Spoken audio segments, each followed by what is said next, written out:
Ada satu doa pendek yang diajarkan Allah melalui Al-Quran kepada kita semua.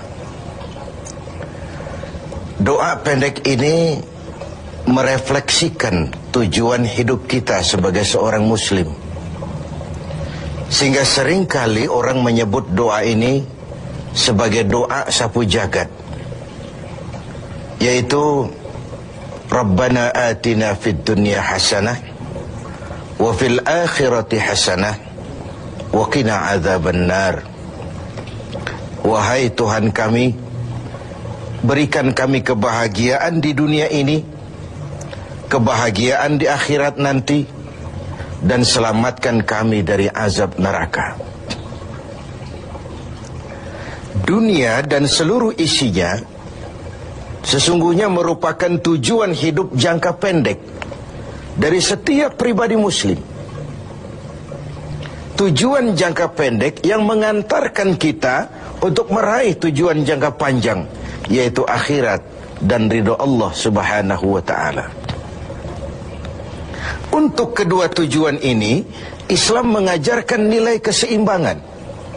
Bekerjalah buat duniamu seolah kau akan hidup selamanya, tetapi bekerjalah buat akhiratmu seolah kau akan mati besok. Nilai keseimbangan ini kemudian diterjemahkan dalam berbagai aspek kehidupannya. Dalam berbagai aspek kehidupan. Bagaimana si kaya harus membantu yang miskin.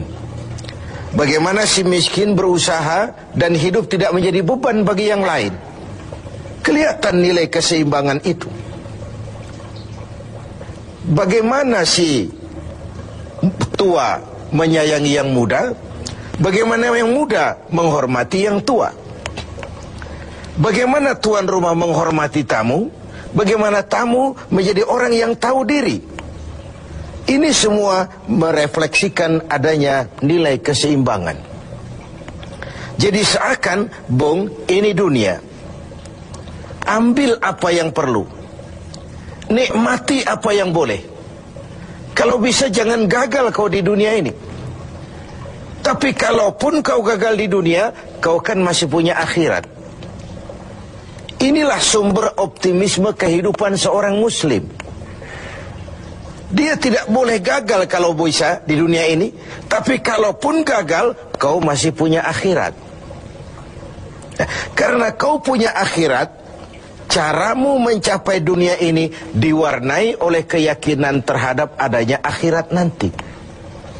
Ini yang menyebabkan seorang muslim berbeda dengan yang lain, dan dia tidak terjebak menghalalkan sebuah cara untuk mencapai satu tujuan. Keyakinan adanya akhirat melahirkan etika dalam kehidupan seorang muslim pada cara bagaimana dia mencapai dunia ini. Dia tidak terjebak menghalalkan cara. Dunia ini tujuan jangka pendek. Ambil apa yang perlu, nikmati apa yang boleh, tapi jangan membuat cacat akhiratmu karenanya. Inilah yang membedakan kita dengan yang lain. Iya sih, saya kepengen kaya, tapi kalau korupsi, akhirat saya bagaimana nanti? Iyalah, saya kepengen naik pangkat, tinggi jabatan, tapi kalau fitnah orang, hantam kiri sikat kanan, teman jadi lawan, lawan pun jadi teman, akhirat saya bagaimana nanti? Ini melahirkan etika pada tata cara mencapai kehidupan dunia. Tidak terjebak menghalalkan segala cara untuk mencapai sebuah tujuan. Karena apa? Tidak satu perbuatan dunia yang bagaimanapun kecilnya yang tidak akan berakibat akhirat. Raih duniamu, ambil apa yang perlu, nikmati apa yang boleh, tapi pada sisi lain jaga jangan sampai dia membuat cacat di akhirat nanti. Nah, seorang muslim yang baik tentu yang pandai meraih dua tujuan ini, mencapai fid dunya hasanah wa fil akhirati hasanah. Sementara Rasul pernah mengajarkan, bukan orang yang terbaik dari kamu orang yang hanya mengejar dunia dengan menyia-nyiakan akhiratnya. Seperti juga bukan orang yang terbaik yang mengutamakan akhirat dengan menyia-nyiakan dunianya. Tapi orang yang terbaik man jama'akuma, orang yang pandai mengkombin antara keperluan dunia dan kepentingan akhirat nanti. Nah, untuk mencapai tujuan ini, tujuan dunia sebagai tujuan jangka pendek bisa dicapai dengan ilmu, dengan sains, dengan pengalaman, dengan nasib. Makin banyak ilmu, makin mudah meraih dunia. Makin syarat kita dengan pengalaman, makin mudah meraih dunia. Atau karena faktor nasib, lalu kita bisa meraih dunia. Sementara akhirat hanya bisa diraih dengan prestasi ibadah kepada Allah Subhanahu wa ta'ala. Prestasi ibadah. Jadi dunia kita capai dengan prestasi ilmu, prestasi pengalaman, atau karena faktor nasib. Akhirat kita capai hanya dengan prestasi ibadah kepada Allah Subhanahu wa ta'ala. Kalaupun ada efek dunianya dari solat kita, dari puasa kita, dari haji kita, dari zakat kita, itu sekedar side effect. Tapi sasaran utama adalah akhirat dan ridho Allah. Untuk mencapai dua tujuan ini, Allah memberikan alat untuk mencapai tujuan. Dan dalam kaidah usul fikih dijelaskan bahwa lil wasail hukmul maqasid, alat dan tujuan hukumnya sama. Jadi kalau tujuan ke situ, alatnya harus ada untuk membawa kita ke arah itu. Saudara wajib naik ke loteng. Tidak bisa naik ke loteng kalau tidak ada tangga, maka tangga itu menjadi wajib adanya. Nah, untuk mencapai dua tujuan ini, fid dunya hasanah wa fil akhirati hasanah, Allah memberikan alat kepada kita. Apa alatnya?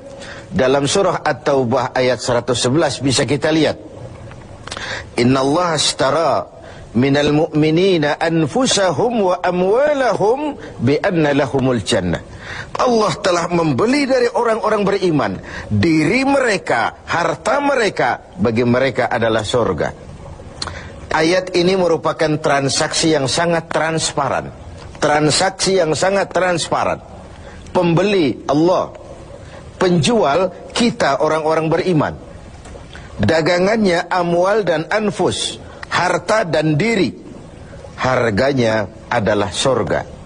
Sekali harta dan diri sudah kita jual kepada Allah, tentu tidak akan kita jual lagi kepada yang lain. Jadi dengan kata lain, harta itu apa? Semua bentuk materi yang kita kuasai. Uang, tanah, kebun, pabrik, dan sebagainya. Lalu yang dimaksud dengan anfus, diri itu apa? Semua kekayaan yang ada dalam pribadi kita. Konsep, pikiran, ide, wewenang, jabatan, kemampuan, skill, itu semua anfus. Untuk tujuan jangka pendek, harta dan diri harus jadi rahmah bagi lingkungan. Untuk tujuan jangka panjang, harta dan diri harus menunjang jalan menuju ridho Allah Subhanahu wa ta'ala. Itulah jalan kalau kita ingin mencapai fid dunya hasanah wa fil akhirati hasanah. Dengan kata lain, yang alat itu, jadikan dia sebagai alat. Jangan dia dijadikan tujuan. Sekali alat kita jadikan tujuan, maka kita akan kehilangan tujuan yang sebenarnya. Begitulah sang waktu sering menggeser alat menjadi tujuan. Tujuan kita adalah kekuasaan. Tujuan kita adalah kekayaan. Tujuan kita adalah popularitas. Tujuan kita adalah menghimpun segala macam kekuatan. Padahal itu cuma sekadar alat untuk mencapai fid dunya hasanah wa fil akhirati hasanah. Kalau alat kita jadikan tujuan, kita akan kehilangan tujuan yang sebenarnya. Dan akhirnya kita akan terjerat kepada fata morgana. Kita sangka itulah tujuan itu. Kita sangka kita sudah sampai kepada titik yang kita tuju, padahal cuma pandangan yang menipu saja.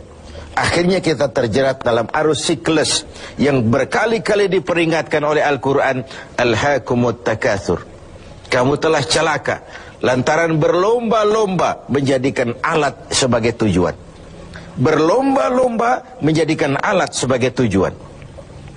Karena itu, gunakanlah alat sebagai alat untuk mencapai tujuan, dan bukan malah alat yang dijadikan tujuan. Berapa banyak pun harta kita miliki, dia cuma alat Setinggi apapun kedudukan yang kita capai, dia cuma alat. Sebanyak apapun ilmu pengetahuan yang kita kuasai, dia cuma sekedar alat untuk mencapai fid dunya hasanah wa fil akhirati hasanah.